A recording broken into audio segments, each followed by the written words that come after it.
Muy bien, hermanos. Espero me estén escuchando fuerte y claro, no haya habido interrupciones, caídas. Igual estamos acá para compartir la escritura. Voy con cuidado aquí a soltar el Gloria, a pasarlo aquí donde no vaya a causar un accidente. Y yo les invito, mis queridos hermanos, entonces a que estemos abriendo nuestras Biblias en Marcos. Marcos capítulo 4. Nosotros hemos tenido estudios en la escritura de Efesios, Colosenses, Filipenses, Romanos, a través de estos años, concienzudamente, verso a verso. Y una de las cosas que he aprendido y que el Señor me mostró es que no hay que correr, realmente con mucha calma y con mucha oración ir aprendiendo de la escritura. Y lo que Marco nos está enseñando a través de la vida de Jairo son principios, por ejemplo, para los pares, o principios para vencer, que es el tema principal. ¿Cómo vencer el temor por medio de la fe? Nuestra ansiedad, nuestros temores, nuestros sentimientos de culpa también que vienen de un pasado a veces no solucionado, no perdonado.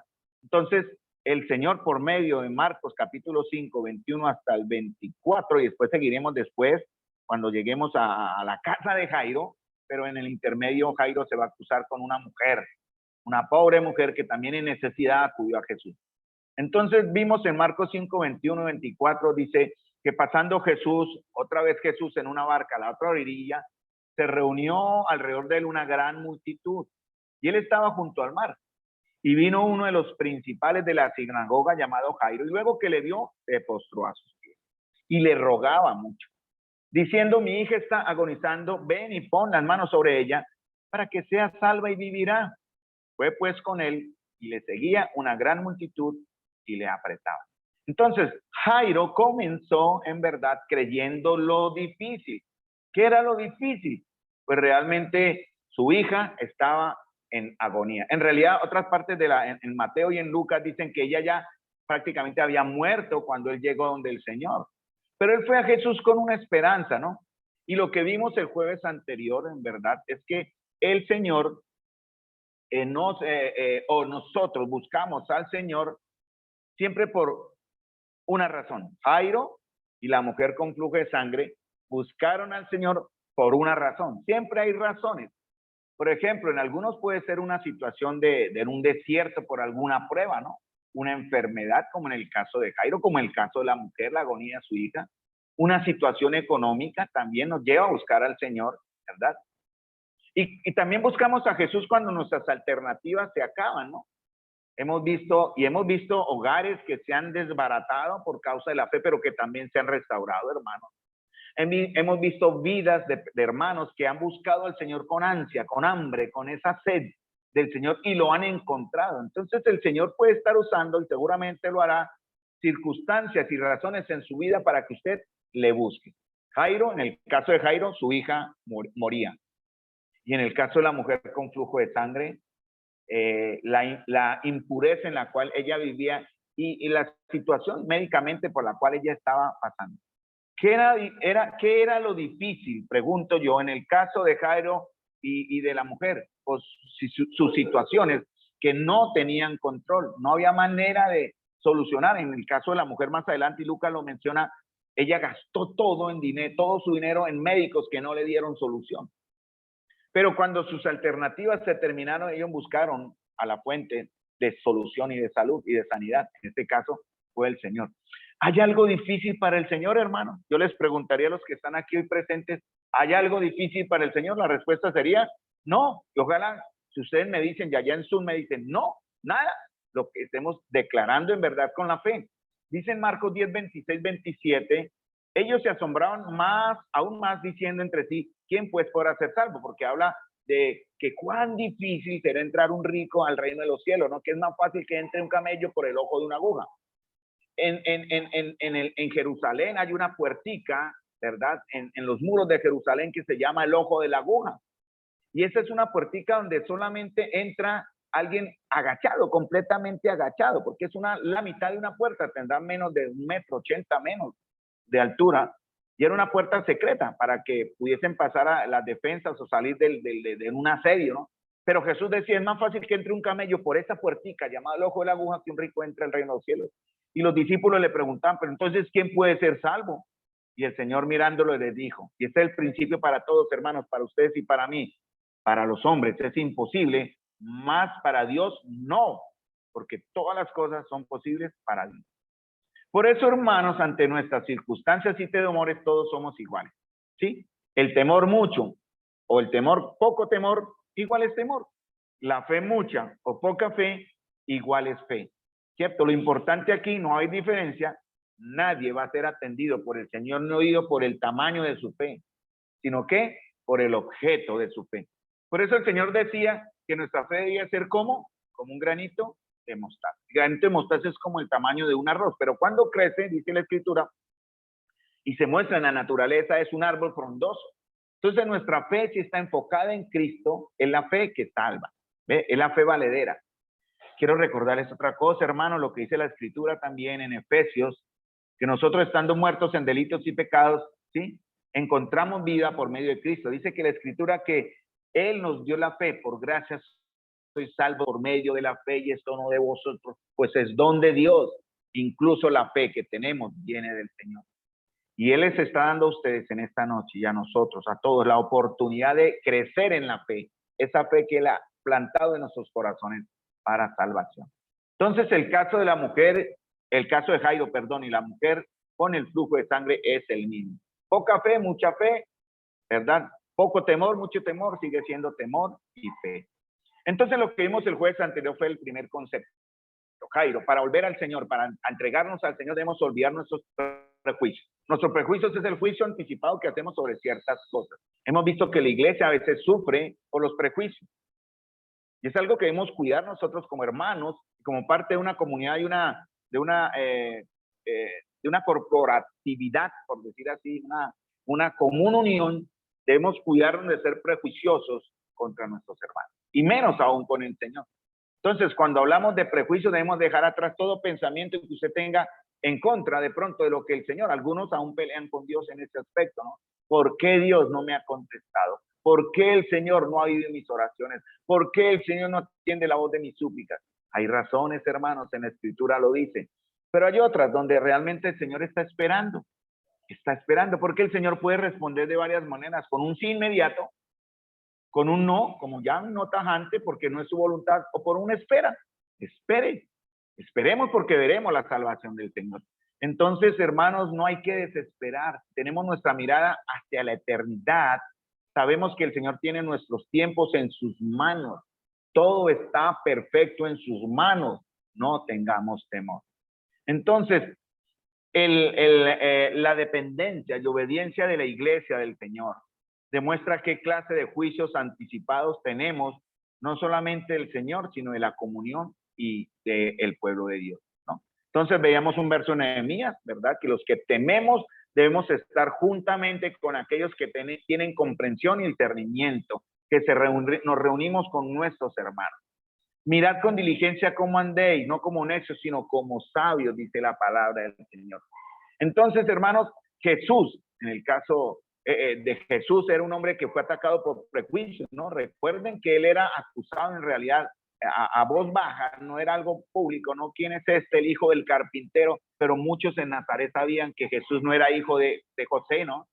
¿Quién era el hijo de José? Ellos no entendían que Jesús fue engendrado por el Espíritu de Dios, está en Mateo. Pero lo acusaban de que era el hijo de un soldado, hijo ilegítimo de un soldado romano llamado Pantera. Eso está en la historia de las Escrituras y se puede consultar fácilmente, ¿no? A Jesús se le llamaba Joshua ben Pantera, Jesús hijo de Pantera. Pero Jesús no era el hijo de un soldado, era el hijo de un rey, y es el hijo de un rey, Dios, el Dios todopoderoso. Entonces, él se sentía cómodo con los pecadores, ¿ve? No juzgaba a nadie basado en raza, género o estatus social. Así es Jesús. Por eso no debemos tener temor de acercarnos a Él tal como somos, hermanos, pero con nuestros corazones desnudos delante de Él. ¿Para qué? Dice clamar misericordia y alcanzar oportuno socorro, dice la Escritura. Jesús sabía lo que es ser acusado por rumores y ser señalado socialmente. Por ejemplo, a los samaritanos se les considera inferiores a los judíos. A los gentiles eran considerados perros por los judíos, ¿sí? Pero Jesús rompió ese tabú, por eso fue al otro lado del mar y le habló a un, esperamos que haya sido de la raza judía, el endemoniado, pero era una región de gentiles. Y Jesús después llevó la salvación a los gentiles por medio de Pedro en Hechos capítulo 10, cuando Pedro habló el evangelio a Cornelio, ¿no? Y le enseñó a Pedro lo que era no tener prejuicio, ¿sí? Hermanos, en 1 Corintios capítulo 4, versículo 5 dice, para pasar al segundo punto, así que no juzguéis nada antes de tiempo hasta que venga el Señor, el cual aclarará también lo oculto de las tinieblas y manifestará las intenciones del corazón. Cada uno, dice en 1 Corintios, entonces cada uno recibirá su alabanza de Dios. Por eso, hermanos, lo he presentado como ejemplo en mí y en Apolos por amor de vosotros, para que nosotros, escuchen bien, dice, aprendáis a no pensar más de lo que está escrito, no sea que por causa de uno os envanezcáis unos a otros. Entonces, no estamos con la autoridad ni con el derecho de pensar más allá de mi hermano hasta no comprobar las cosas, ¿cierto? Eso es lo que enseña la Escritura. El Señor, otros estarían juzgando a la mujer con flujo de sangre como la impura que era, pero no sabían lo que ella había estado pasando por 12 largos años. Algunos, y más adelante se les llama a los burladores, vamos a hablar de eso también en un mensaje. ¿Quiénes son los burladores de la iglesia? Y Jairo tenía burladores dentro de su propia casa. Es increíble que la primera advertencia que Jesús hizo, para aquellos que creerían era que serían enemigos los de su propia casa. Eso lo dijo, no he venido a traer paz sino espada, y los enemigos del hombre serán los de su casa. No en todos los casos, pero desafortunadamente cuando creemos en el Señor tenemos que estar abiertos a la posibilidad de que los mismos enemigos sean su esposa, o sus hijos, o sus padres, o sus hermanos, o los de su casa. Pero el Señor dice también en la Escritura que tenemos que amarlo a Él y llevar la cruz. Eso es lo que en realidad vamos a hablar después con más calmita cuando llegue ese tema, no cómo llevar la cruz. Jairo llevó la cruz. Algo inmediato, ¿no? ¿Cuántos queremos, nos gusta ver a nuestros hijos sufrir? Y más en el caso de Jairo, agonía, incluso muerte. Yo no he visto a nadie agonizar.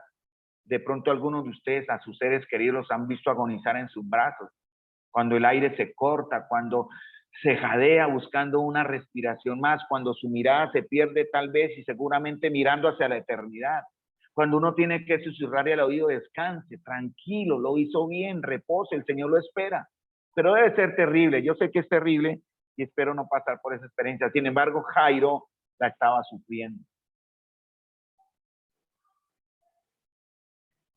Dice que luego, dice en el verso 22, y luego que le vio se postró a sus pies.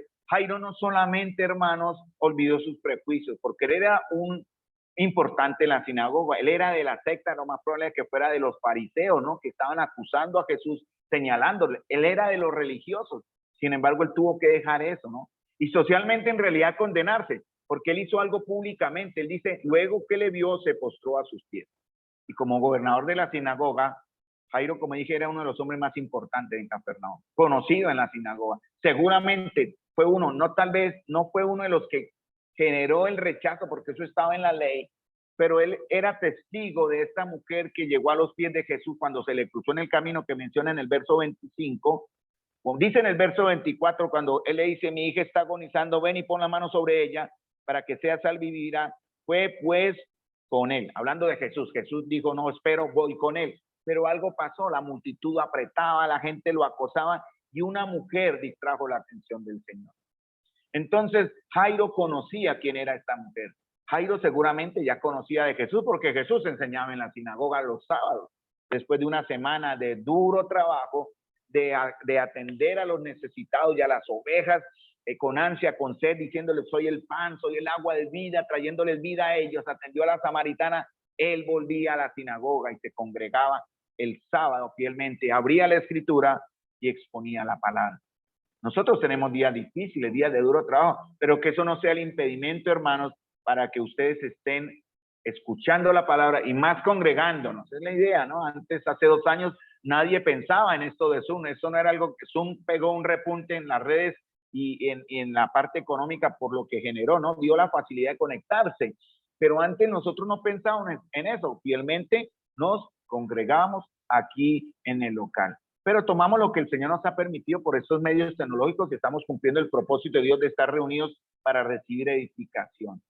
Entonces, Jairo tuvo que hacer algo públicamente, ¿no? Darle respeto, y en este caso se le dio y se postró a sus pies. Esto significa adoración. Hermanos, antes de llevar a Jesús a nuestra casa, pues tenemos que buscar a Jesús, ¿cierto? Y antes de llevar a Jesús a nuestra casa, tenemos que adorarle. ¿Y qué es adorarle? Adorarle es reconocer lo que Él es, ¿verdad? La alabanza es reconocer lo que Él ha hecho. Entonces, cuando nosotros le adoramos, reconocemos lo que Él es. ¿Quién es entonces para nuestras vidas? ¿Quién es Jesús para nosotros? ¿Es Dios? ¿Es el Señor? ¿Es nuestro Señor? Simplemente un profeta más, un buen hombre, un gran maestro. ¿Quién es Jesús para la iglesia hoy en día? Esa es la importancia de los evangelios. Los evangelios presentan a Jesús, ¿cierto? La iglesia es un segundo tema, por decirlo así, en el propósito de Dios. La iglesia y la presentación de la iglesia y la parte doctrinal va en segundo plano hasta no conocer a Jesús. De nada sirve tener doctrina si no tenemos a Jesús, si no conocemos a Jesús. Por eso el enfoque en el libro que me estoy leyendo, hermoso, para que lo debo reconocer, sobre el tema de las jornadas, nos está enseñando y me está enseñando a mí cómo conocer a Cristo a través de mi vida cristiana. Eso tiene una serie de pasos que están en la Escritura, eso ya es conocido. Pero cómo conozco más y más al Señor, para que podamos entonces acercarnos a Él y adorarle, como dice la Escritura. Entonces, Jairo tuvo que dejar a un lado lo que lo caracterizaba, que es su posición, su fama, su reconocimiento, y de manera pública reconocer una necesidad. Vino, se arrodilló y adoró. La mujer obviamente vino por temerosa detrás de él, dice, si tan solo tocare su manto. La Escritura dice, si tan solo tocar el borde de su manto. Nosotros muchas veces ni a Jesús nos acercamos, porque el orgullo religioso que tenemos nos crea una barrera para acercarnos al Señor y tocarle. Nosotros debemos tocar a Jesús, hermano. Esa es la idea de la Escritura también, tocarle a Jesús como en la comunión, en la intimidad de nuestra devoción, hermano, en la comunión de iglesia. Cada vez que usted abraza a un hermano, en cierta manera, con todo respeto, uso el término, estamos abrazando a Jesús en ese hermano. Cada vez que un hermano me abraza y me da bendición, es Jesús dándome bendición. Doy un ejemplo con respeto, ¿no? Para que ustedes me entiendan. La comunión ha sido diseñada para eso. Por eso es triste cuando los hermanos huyen de la comunión. Es triste cuando los hermanos están en otras labores que son aceptables en vista de la situación económica, nuestras responsabilidades como hogar, o que nuestros jefes a los cuales debemos respeto nos exigen, nos impiden reunirnos como iglesia. Pero es triste porque en esta generación el Señor lo dijo. Ayer alguien me preguntaba, mi hija me preguntaba, con su esposa están teniendo un devocional y me preguntaron unos temas sobre Mateo 24, ¿no? Y yo muy juiciosamente les compartí, pero algo que Mateo 24 habla en los últimos tiempos era que serían como los hijos de Noé, dice, o como en los tiempos de Noé, porque en los días antes del diluvio estaban comiendo, bebiendo, casándose y dándose en casamiento hasta el día en que Noé entró en el arca. La gente anda en su rutina, en su vida normal, en su enfoque humano, buscando las riquezas de este mundo, pero olvidamos, hermanos, como iglesia, que nuestro destino está allá en los cielos. Allá es donde vamos, hermanos, y allá el Señor nos espera. Entonces, hermanos, muchos se han desenfocado, olvidan su responsabilidad en la comunión del pueblo de Dios, en el estudio de la Escritura, en el ejercicio de sus dones y ministerios en la iglesia, y están enfocados en lo terrenal, en los tesoros de esta tierra, donde el ladrón y el orín corrompen. A los pies de la cruz, hermanos, todos somos igual de pecadores, porque en la Biblia dejar nuestra dignidad significa tomar la cruz, ¿verdad? Tomar la cruz es señalados como hijos de Dios, ¿verdad? Que somos diferentes. Hoy en día, desafortunadamente, la iglesia, no esta comunión, otras comuniones, temen hablar del pecado. No se habla del pecado, no se ejerce disciplina, no hay santidad, hay mundanalidad. ¿Cómo ganar al mundo a través del mundo? Eso no le enseña la Biblia. Nosotros queremos enseñar cómo ganar a las personas a través de Cristo, no a través de espectáculos, de escenografías y de cosas que en la Escritura, de cosas que impacten la emoción antes que la fe personal o el alma de las personas. Entonces, nuestro enfoque, hermanos, es tomar la cruz. Se nos señala por eso, ¿verdad? Se nos señala por ser bíblicos y por ser ortodoxos en la enseñanza. Jairo tuvo que dejar algo. La gente lo vio. ¿Cómo así? El fariseo ahí arrodillado a los pies del maestro, del carpintero de Nazaret. Más adelante, en el capítulo 6 lo dice, ¿no? Cuando Jesús, y eso lo vamos a ver en el caso de la incredulidad, ¿no? ¿Qué pasa con la incredulidad? Y ya Jesús trató con los burladores en la casa de Jairo, que los saca. Vamos a hablar de eso en un tema de mensaje, pero triste que el Señor tenga que venir a la casa de Dios a sacar a aquellos que se están burlando de las cosas de Dios. Puede ser, yo no digo, alguno de ustedes será, quiera Dios que no. Dejemos que el Señor del peto pasó entonces ya, muy bien. Entonces, hermanos, cuidémonos en santidad, ¿no? Que en nuestra casa, en nuestra comunión de iglesia, en nuestros hogares, el Señor sea el centro y no lo hayamos sacado, como dice en Marcos capítulo 5:39, entrando les dijo, ¿por qué alborotáis y lloráis? La niña no está muerta, sino duerme, y se burlaban de él, mas él echando fuera a todos. Hermanos, para que el Señor actúe entre nosotros, debo reconocerlo porque no es para exaltar al hermano, eso es lo que menos busca el hermano, obviamente, el hermano Pablo David. Y todo hermano que viene y enseña la escritura no es para elevarse él sobre la iglesia, es para que enfoquemos nuestros ojos al Señor. Ese es el principio. Y debemos entender y reconocer que sí, el Señor usó al hermano Pablo para hacernos un llamado de atención, ¿no? En cuanto a los temas que él trató. La primera vez que trató sobre el sacerdocio profanado, ¿se acuerdan? Que vino 2, 3 meses antes. Y el que trató ahora más los que vendrán después por la palabra de aquellos que enseñamos. El Señor está llevándonos entonces a que mejoremos nuestra relación y comunión con Él. Jairo la mejoró, es más, la perfeccionó, porque Jairo era un religioso que cumplía la ley. Pero a través del encuentro con Jesús, cuando le llevó a casa, Jairo aprendió a tener, como Dios quiere que tengamos todos nosotros, una comunión cercana, íntima, personal con Jesús. Eso es creer, eso es salvación. Salvación es solamente orar en una congregación donde le imponen a usted las manos y muchos piensan, yo hice la oración de fe y ya soy salvo. No. Bueno, tal vez sí, porque usted la hizo con fe, pero eso se tiene que ver con frutos. Si no hay frutos, no hay salvación. Hay un engaño ahí, porque el Señor dice en Juan 3, le habló un hombre que llegó escondido, ¿no? Un principal también, Nicodemo, vino de noche cuando nadie lo veía. Jairo se presentó de día delante de todos, se arrodilló y adoró al Señor reconociendo, Él es el que me puede ayudar. Pero el Señor le dijo a Nicodemo, el viento sopla por donde quiere, oye, su sonido no lo puedes ver, así es todo aquel que es nacido del Espíritu. ¿Cómo sé que he nacido del Espíritu? ¿Cómo saben ustedes que han nacido del Espíritu? Por los frutos, por el cambio, por el rechazo hacia las cosas que Dios aborrece, por anhelar conocer al Señor ahora, anhelar conocerle más cercanamente a Él en una comunión perfecta que antes por el pecado no hemos tenido. Jairo valoraba su dignidad, su respeto y el valor que él mismo entendía que tenía, era su todo, posicional socialmente era un hombre conocido. Nosotros somos humildes acá, no pasamos de estrato 3. Por decir algo, pero los que son de estrato 5 en la iglesia, que también sabemos y los amamos igual, no pasa nada, también entienden y obviamente es la idea que en realidad nosotros no somos nada, todo eso es basura por causa de Cristo. Hoy un hermano que me escribió me mandó un verso referente a esto, que nos toqué el alma con mi esposa cuando lo leímos, y yo le devolví el verso de Filipenses cuando habla que todo lo he estimado como pérdida por causa del amor y el conocimiento de mi Señor, todo. Jairo consideró ya y dejó toda su posición por causa de conocer a Cristo. Lo demás vendrá por añadidura. Busca primeramente el reino de Dios. La mujer con flujo de sangre lo había perdido todo: economía, relaciones sociales, la comunión con su familia, sus hijos, simplemente rechazada a causa de su enfermedad. Hermanos, tenemos que dejar lo que nos ata y lo que nos amarra. En realidad el Señor nos va a tratar de igual manera, con respeto y con dignidad.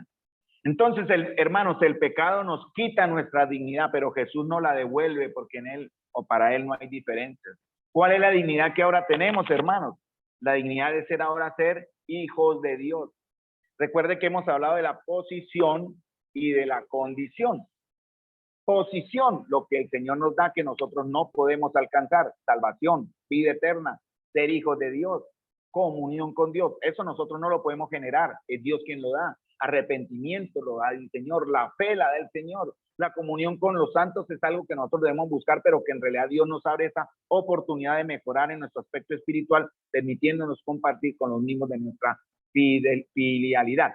Por eso hay una iglesia en Apocalipsis que se llama Filadelfia, Fileo, amor, delfos, hermanos, amor entre hermanos. Ojalá nuestra asamblea también se llamara Filadelfia, puede ser, ¿no? No es Mirna, no, Esmirna es más dura, Esmirna es mirra, amargura, pero nosotros nos llamamos aquí para identificación nada más porque no somos denominacionales. Centro Bíblico, Emaús. Iglesia Bíblica, Emaús. Solo para que la gente entienda y vea que aquí hay un lugar donde se adora al Señor. Bueno, hermanos, recuerden lo que dice en Gálatas 3:28, ya para terminar: no hay judío, no hay griego, no hay siervo, no hay libre, no hay varón, no hay hembra, todos vosotros, dice el Señor, sois uno en Cristo Jesús. Después de Marcos capítulo 5, del versículo 43, cuando termina esta historia, 2 almas más llegaron al reino de los cielos. O varias almas en realidad en este aspecto. Jairo y su familia, su hija, su esposa y la mujer con el flujo de sangre, ¿verdad? Ellos llegaron, después de este tiempo que estamos aprendiendo acá, llegaron a ser uno. En ese momento ya ni Jairo ni la mujer, el uno rico, la otra pobre, el uno reconocido, la otra rechazada, pero ambos en realidad salvos y en realidad sanos por el Señor. Filipenses 2:3 dice: nada hagáis por contienda, por vanagloria, antes bien con humildad, estimando cada uno a los demás como superiores a él mismo. ¿Qué es estimar, hermano? ¿Qué es estimar? La palabra estimar significa darle un valor. Y cuando uno va a comprar algo, allá tiene un valor en la etiqueta, un par de zapatos, 40,000 pesos. Pero uno estima, uno lo mira y dice: estos zapatos no valen 40, valen 35, y uno regatea. Pero para la persona que los vende, en su estimación, eso vale 40,000 pesos. ¿Cuánto valemos nosotros para los hermanos? ¿Cuánto valen mis hermanos para mí? ¿Cuánto valen ustedes? Yo, en este caso, Carlos, para ustedes. Dice la Escritura, estimándolos como superiores a nosotros mismos. Si yo me adquiero un valor, ustedes, en realidad, como dice la Escritura, deben verme como de más valor. Por eso en la iglesia tratamos de cuidarnos de no ser, de sentirnos inferiores, en verdad, ¿no? La autoconmiseración, como en el caso de Elías: ay, solo yo he quedado, nadie te sigue. Él te dijo: no, Señor, usted no está solo, yo tengo 7,000 que no han doblado sus rodillas ante Baal. Hermano, no estamos solos, ahora todos aquí somos hijos de Dios, no hay uno mayor que nadie, ni el hermano líder que está enseñando, ni el maestro, ni el que entrega la escritura, ni el que evangeliza, ni el que es pastor o algo, es superior. Ojo con eso, nunca, jamás. Todos somos iguales porque todos estamos en el cuerpo local que se llama iglesia. Por eso hay hermanitos que de corazón están disponiendo sus corazones para mejorar aspectos de nuestra adoración y alabanza, ¿no? Me menciona en el caso de aquellos que vamos a practicar los cantos, para enseñar cantos en la congregación. Ya se me destapó mi oído, estoy feliz, hoy canté bien, me sentí contento, pero no es garantía de que aquel sábado se vuelva a tapar, ¿no? Por el momento está destapado. Como le decía Julio en la introducción, antecitos, de pronto el centro más seguro es que los acompañe para cantar algo y compartir con los que van a venir. Punto 3, hemos visto 2 puntos, ¿no? El primero, Jairo se olvidó de sus prejuicios. Segundo, Jairo olvidó de su dignidad y adoró al Señor, se postró a los pies de Jesús. Y tercero, Jairo se olvidó de su orgullo. Hay orgullos buenos, ¿sabían? Que hay orgullos malos. Por ejemplo, Jairo dice: y le rogaba mucho diciendo: mi hija está agonizando, ven y pon las manos sobre ella para que sea salvo. Y fíjese lo que dice ahí: vivirá. No dice viva, vivirá, porque en realidad la niña prácticamente ya había muerto. Por eso cuando él comenzó a llevar a Jesús a la casa y se le atravesó la mujer con flujo de sangre, llegaron desde su casa y le dijeron: oiga, no moleste más al maestro, la niña ya murió.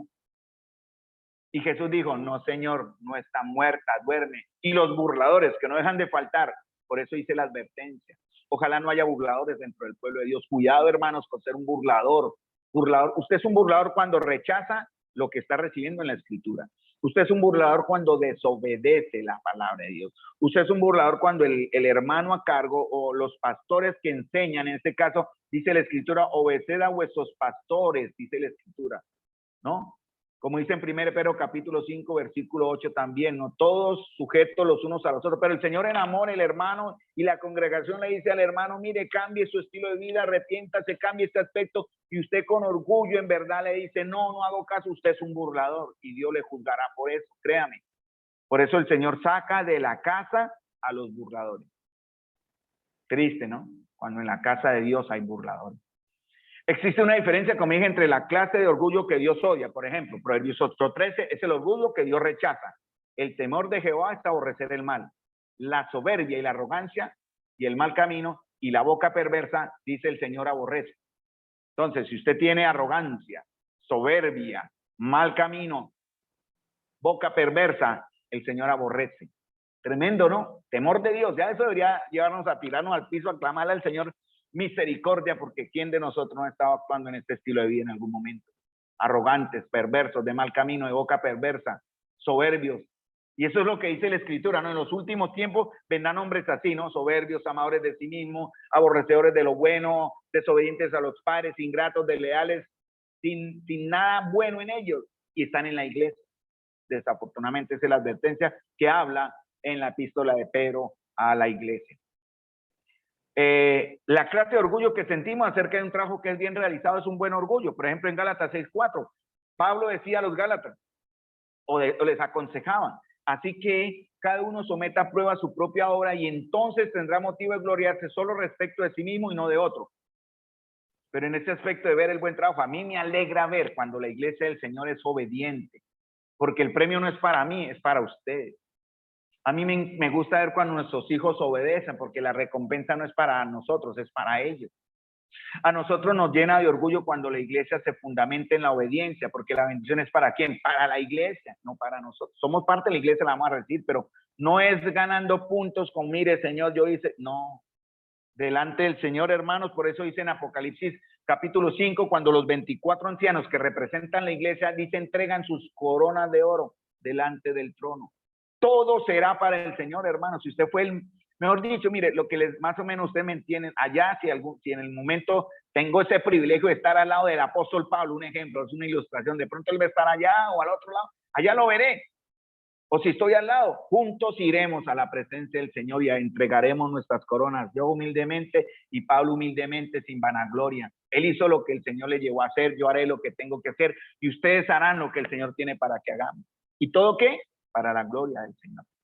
Y por último, el tipo de orgullo que expresamos por el logro de los seres queridos. Entonces, 2 Corintios, ahora sí, Pablo dice en 7:4, 2 Corintios 7:4, mucha franqueza tengo con vosotros, mucho me glorío con respecto de vosotros. Lleno estoy de consolación, sobreabundo de gozo en todas nuestras tribulaciones.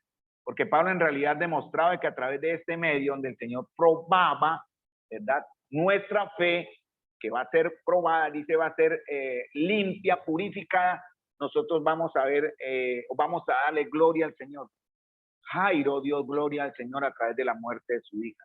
La mujer con flujo de sangre dio gloria al Señor a través de su flujo de sangre. Una pregunta, en la condición de algunos de ustedes que están de salud, por la cual estamos orando, ¿está usted, hermano, dando gloria al Señor en su situación? ¿O está rezongando? ¿O está lamentándose? ¿O está en amargura? Yo todos los días, créanme, doy gracias a Dios por mi hijo. No me amargo, me duele sí, pero no me amargo, me duele sí, pero no reniego, me duele sí, pero ya no me latigo, yo sé que cometí un pecado con la educación de él y ya el Señor me perdonó, hermanos, ya el Señor me limpió, pero no voy a dejar que la amargura llene mi alma y más bien doy gracias al Señor porque mi hijo tiene la semilla en su corazón y él dará el fruto en su momento. El Señor le dio la promesa al centurión, cree en el Señor Jesucristo y serás salvo tú y tu casa. En realidad la salvación como para dar una idea, es como corporativa, es para todos, ¿no? Dice que Israel, todos fueron bautizados bajo la nube, todos fueron bautizados en el mar, todos. Y nuestros hijos que crecieron acá conociendo el evangelio, pero que ahora han tomado decisiones de vida que les pueden generar dolor en sus, como espinas en sus costados, el Señor promete también en cierta manera, si ellos también lo permiten, cuando llegue el momento, que ellos serán salvos. Esa es mi esperanza, esa es mi oración y esa es mi acción de gracias, Señor. Si me equivoco, el Señor seguirá siendo, justo. No voy a rezongar del Señor si mi hijo se pierde, si él se condena, no lo voy a hacer, porque algunos dirán, ¿por qué? Aquellos que tienen oraciones no contestadas, ustedes saben a lo que me estoy refiriendo. Dele o demos gracias al Señor. En estos últimos 3 minuticos, recuerden, toda clase de orgullo que viene de la autojustificación o la vanidad es pecado. Dios lo aborrece porque es un obstáculo para acercarnos a él. Por eso Jairo dejó su orgullo y la mujer dejó su autoconmiseración. Porque si ella hubiera pensado, bueno, soy inmunda, he estado 12 años, bueno, ¿qué más le puedo hacer? Vamos a seguir así, así moriré. No, ella no quiso, ella quería ser sana y por eso dejó su orgullo y su autoconmiseración y se acercó al Señor. Vamos a ver aquí un segundito. Ya, me prendió el micrófono sin querer. Bueno, bien, terminamos, hermanos, entonces. El Salmo 10:4 dice que los orgullosos están tan llenos de sí mismos que sus pensamientos están lejos de Dios. El malo, por la altivez de su rostro, no busca a Dios. No hay Dios en ninguno de sus pensamientos. Si en este momento, iglesia, ustedes allá en Zoom, o los que estamos aquí presentes, o los que no se conectaron, porque hay unos que ya vi que no se conectaron, tal vez por el trabajo, algunos obligados por trabajo, hay que ser justos. Yo sé que algunos que están viajando, de pronto a algunos el jefe le dijo, le tocó turno de 2 a 10, como sé que a algunos les toca, pero algunos simplemente no quisieron. El Señor en realidad le dice, o digo yo, porque eso es la escritura, si usted lo está haciendo y no busca a Dios, en realidad es un obstáculo, usted no va a encontrar al Señor, porque usted está siendo malo y altivo de rostro, no está buscando a Dios. Esa es como la idea del verso. Este es el orgullo altanero, perdón, lo opuesto a la humildad que el Señor espera. Bienaventurados, dice en Mateo 5:3, los pobres en espíritu, porque ellos es el reino de los cielos. Cuando el Señor nos quita todo, salud, riquezas, seres queridos, como en los casos de Jairo, la mujer y algunos de ustedes en salud y otras situaciones, llegamos a ser o estamos en la condición de ser pobres en espíritu, pobres materialmente y pobres en espíritu. Pero el Señor dice que de nosotros es el reino de los cielos, porque eso nos va a llevar a acercarnos al Señor, ¿sí? Debemos reconocer nuestra bancarrota y nuestra incapacidad para venir al Señor, aparte de su gracia. Y termino acá, hermanos, porque en realidad quiero recordarles que estamos presentes en el pueblo de Dios como salvos, como hijos, en nuestra nueva condición, en nuestra nueva posición, perdón, a pesar de que nuestra condición puede ir cambiando, que se llama santificación. Hermanos, estamos acá por la gracia de Dios. Nos sostenemos por la gracia de Dios. La salud que tenemos es por la gracia de Dios. La unión que tenemos es por la gracia de Dios. El castigo que no recibimos es por la gracia de Dios, ¿cierto? Pero también la misericordia del Señor nos sostiene, porque Él decidió mostrarnos su amor de esta manera. Vamos a terminar acá, mis hermanos. Espero hayan tomado sus notas. Si la grabación no se distorsionó, les mandaré el audio. Yo todas las noches y en las mañanas me escucho a mí mismo. Y me digo a mí mismo, fallaste en esto. Mí mismo, no le entendí. Entonces ya puedo otra vez, como la vaquita, hacer la digestión otra vez, ¿verdad? Y volver a repasar en la escritura que pude haber no entendido, porque yo estoy aprendiendo, hermanos, junto con ustedes. Oren por mí, hermanos, para que solo sea un instrumento sin orgullo, sin soberbia, sin vanagloria, para presentarles la palabra, hermano. Dios les bendiga. Vamos entonces, en este momento, vamos a pasar a las peticiones de la oración. Entonces, yo quiero invitar a los hermanos, vamos a escucharlos en cuanto a sus peticiones de oración.